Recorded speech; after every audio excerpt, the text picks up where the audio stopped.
जय श्री हरि। जया एकादशी माघ महीने के शुक्ल पक्ष की 11वीं तिथि को मनाई जाती है, जो भगवान विष्णु को समर्पित है। ये सभी पापों से मुक्ति, पिशाच योनि से छुटकारा, सुख समृद्धि और मोक्ष प्रदान करने वाली मानी जाती है। इस दिन व्रत रखने से नकारात्मक ऊर्जा दूर होती है और व्यक्ति को सद्गति मिलती है, जिसके लिए विधि विधान से पूजा और जागरण आवश्यक है। इसलिए आइए अब जानते हैं पूजा विधि। सुबह स्नान के बाद भगवान विष्णु और माता लक्ष्मी की पूजा करें और व्रत का संकल्प लें। भगवान विष्णु की मूर्ति या तस्वीर के सामने दीपक जलाएं, फूल, फल, धूप, दीप और पंचामृत चढ़ाएं। जया एकादशी की व्रत कथा सुने या पढ़ें और ओम नमो भगवते वासुदेवाय मंत्र का जाप करें। रात भर जागकर भगवान का स्मरण और भजन कीर्तन करना चाहिए, जो व्रत का एक महत्वपूर्ण हिस्सा माना जाता है। द्वादशी के दिन यानी अगले दिन ब्राह्मणों को भोजन कराने और दान देने के बाद ही व्रत का पारण करना चाहिए। पारण मतलब अन्न ग्रहण करना। इस व्रत को विधि विधान से करने से व्यक्ति को सभी कष्टों से मुक्ति मिलती है और उसे परम सुख की प्राप्ति होती है। तो आइए अब जानते हैं जया एकादशी की व्रत कथा। धर्मराज युधिष्ठिर बोले, हे भगवान, आपने माघ के कृष्ण पक्ष की षटतिला एकादशी का अत्यंत सुंदर वर्णन किया। आप स्वतेज, अंडज, उत्प्रेज और जरायुज चारों प्रकार के जीवों के उत्पन्न, पालन तथा नाश करने वाले हैं। अब आप कृपया करके माघ शुक्ल एकादशी का वर्णन कीजिए। इसका क्या नाम है, इसके व्रत की क्या विधि है और इसमें कौन से देवता का पूजन किया जाता है। श्री कृष्ण कहने लगे कि हे राजन, इस एकादशी का नाम जया एकादशी है। इसका व्रत करने से मनुष्य ब्रह्म हत्यादि पापों से छूटकर मोक्ष को प्राप्त होता है तथा इसके प्रभाव से भूत, पिशाच आदि योनियों से मुक्त हो जाता है। इस व्रत को विधि पूर्वक करना चाहिए। अब मैं तुमसे पद्म पुराण में वर्णित इसकी कथा का वर्णन करता हूँ। देवराज इंद्र स्वर्ग में राज करते थे और अन्य सब देवतागण सुख पूर्वक स्वर्ग में रहते थे।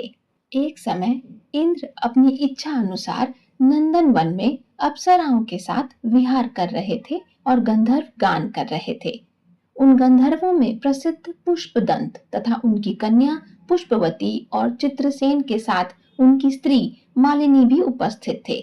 साथ ही मालिनी का पुत्र पुष्पवान और उसका पुत्र माल्यवान भी उपस्थित थे। पुष्पवती गंधर्व कन्या माल्यवान को देखकर उस पर मोहित हो गई और माल्यवान पर काम बाण चलाने लगी। उसने अपने रूप, लावण्य और हाव भाव से माल्यवान को वश में कर लिया। हे राजन, वह पुष्पवती अत्यंत सुंदर थी। अब वे इंद्र को प्रसन्न करने के लिए गान करने लगे, परंतु परस्पर मोहित हो जाने के कारण उनका चित्त भ्रमित हो गया था। इनके ठीक प्रकार न गाने और स्वर ताल ठीक न होने से इंद्र इनके प्रेम को समझ गया और उन्होंने इसमें अपना अपमान समझकर उनको श्राप दे दिया। इंद्र ने कहा, हे मूर्खों, तुमने मेरी आज्ञा का उल्लंघन किया है, इसलिए तुम्हारा धिक्कार है। अब तुम दोनों स्त्री पुरुष के रूप में मृत्यु लोक में जाकर पिशाच रूप धारण करो और अपने कर्म का फल भोगो। इंद्र का ऐसा श्राप सुनकर वे अत्यंत दुखी हो गए और हिमालय पर्वत पर दुख पूर्वक अपना जीवन व्यतीत करने लगे। उन्हें गंध, रस तथा स्पर्श आदि का कुछ भी ज्ञान नहीं था।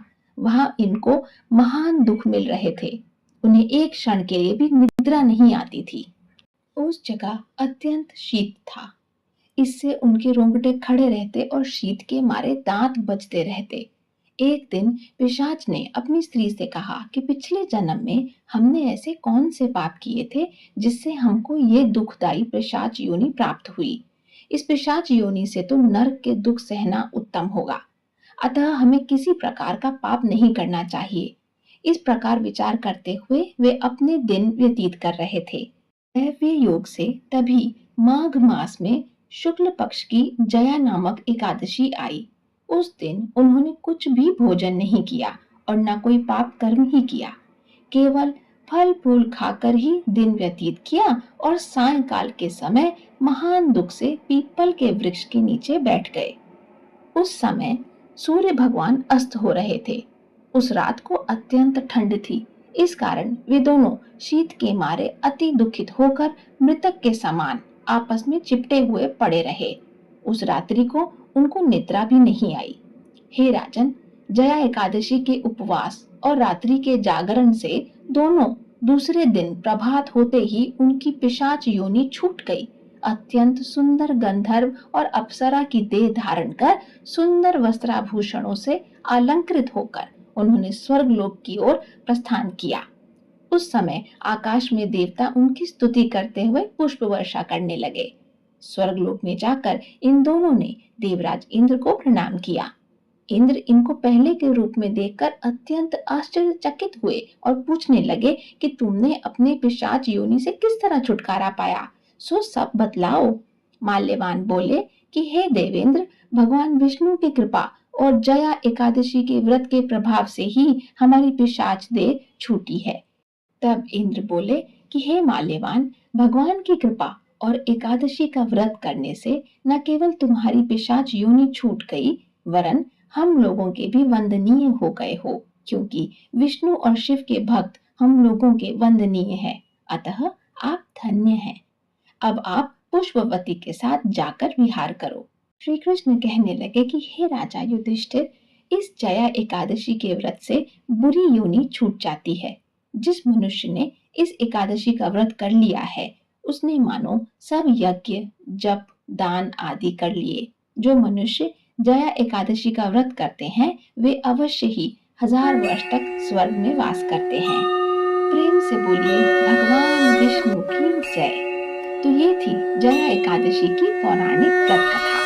आशा है कि आपको जया एकादशी की यह पावन व्रत कथा और इसका महत्व पसंद आया होगा। इस कथा को सुनने मात्र से ही अनजाने में हुए पापों का नाश होता है और भगवान विष्णु की असीम कृपा प्राप्त होती है। मिलते हैं अगले वीडियो में। तब तक आप सभी को जया एकादशी की हार्दिक शुभकामनाएं। नमो भगवते वासुदेवाय।